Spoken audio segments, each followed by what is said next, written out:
Inaagaw niya doon sa yung hindi yung tahimik lang doon ano na hindi sumasayaw. Yung hindi sumasayaw.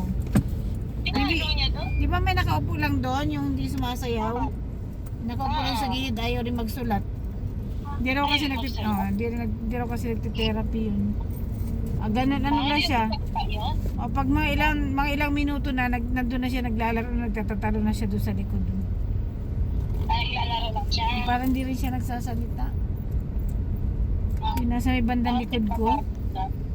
May bandang likod ko. Buti hindi siya inano. Nino.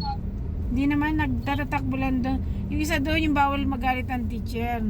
Pag nag-umpisa ka raw magtapik-tapik doon, yung ganun yung parang gaganyan-ganyan, ay magkakagarambulan na yung mga estudyante niya.